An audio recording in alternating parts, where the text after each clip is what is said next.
Olá, pessoal. Então, olha só, nós chegamos nesse resultado aqui, né? Eu só arrumei aqui no slide o atributo name, coloquei no lugar certinho aqui, tá? Então, nós chegamos nesse ponto aqui. Agora, se a gente reparar, olha só, eu vou abrir a nossa página. Bom, eu vou dar um F5 aqui e olha, eu tenho um formulário aqui, tem um botão, mas, puxa, o que que é para fazer? O que que é para digitar aqui, né? Bom, seria interessante se eu desse uma pista para o usuário que tipo de dado eu preciso inserir aqui, né?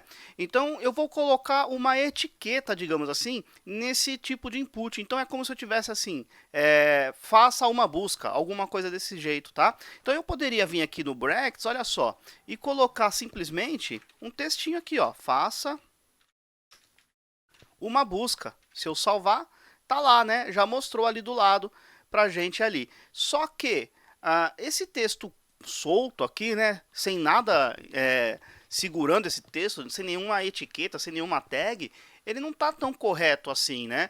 Seria interessante que eu vinculasse de alguma forma esse texto aqui com esse tipo de entrada de dados, né? Porque daí o motor de busca e o agente de usuário, no caso o browser, ele vai saber que esse texto aqui está relacionado a esse tipo de entrada de dados, tá? Então isso é muito importante também para a questão de acessibilidade, tá? Para leitores de tela e por aí vai, tá bom? Então, para isso, eu sempre vou colocar o quê? Uma tag chamada label, tá?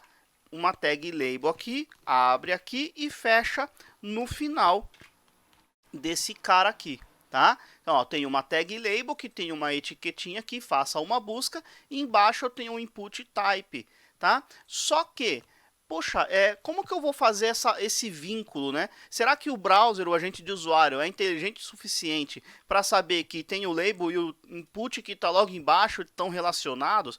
Não faz muito sentido, né? Eu preciso marcar corretamente esse label. Eu preciso falar que esse label está diretamente relacionado a esse tipo de entrada de dados. Então, para isso, eu tenho um atributo aqui, ó, label for. E esse cara aqui, ele vai receber um valor, um texto único, tá? Como esse label ele precisa identificar esse aqui, olha só, identificar, ID, né? Identificação. Então, label for, vou colocar aqui, ó, txt busca, sei lá, tá? Txt busca, deixa eu aumentar um pouquinho esse cara para cá. Vamos lá, filho. Opa, aqui aconteceu alguma coisa.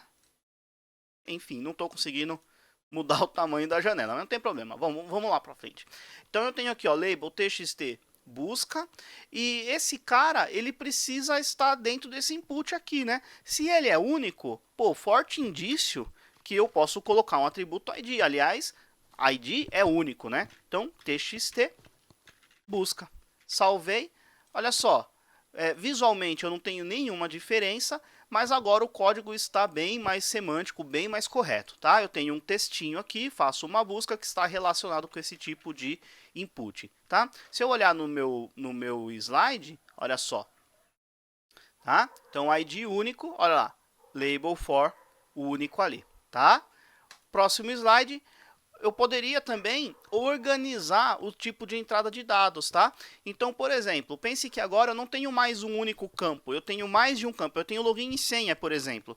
Então, como é que poderia ficar? Olha só, eu tenho login, usuário e senha e um botão. Eu poderia colocar esses caras todos aqui num grupinho, né? Num field set, ó. Abro o field set aqui, abro o field set aqui, termino o field set aqui, tá? Tem um grupinho e dentro desse grupo eu posso ter uma legenda. No caso aqui, o atributo legend, tá? Login ali é esse cara aqui, tá? Então eu poderia também utilizar esse field set para criar grupos lógicos, né? Então eu poderia ter no mesmo formulário, por exemplo, a parte de endereço e a parte de formas de pagamento, por exemplo. Poderiam ser dois grupos lógicos, tá? Poderiam ser dois field sets dentro do mesmo formulário, tá bom? É mais correto, fica correto semanticamente também, tá legal? Bom, é isso aí, pessoal. No próximo slide aqui, olha só, eu tenho uma série de outros tipos de entrada de dados, tá?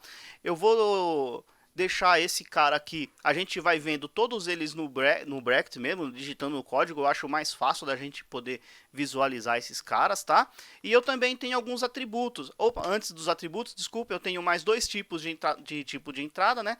Eu tenho todos aqueles inputs, né? Então, voltando o slide aqui, ó, eu tenho input type text, input type password, input type checkbox, type radio, file, hidden, tá? A gente vai ver todos eles, tá? Alguns novos no HTML5 que eles simplesmente acrescentam semântica no nosso formulário, tá? Se você reparar, não vai ter muita diferença entre o input type text e o input type email, por exemplo. Não vai fazer muita diferença visual no browser, mas faz diferença semanticamente, tá? A gente vai ver também um pouquinho disso aqui. Aí eu tenho outros tipos de entrada de dado, né? Tenho o text area, o select, também a gente vai ver. E eu tenho alguns atributos, tá? Então, tenho uma série de atributos aí, a gente vai ver alguns deles também, tá certo?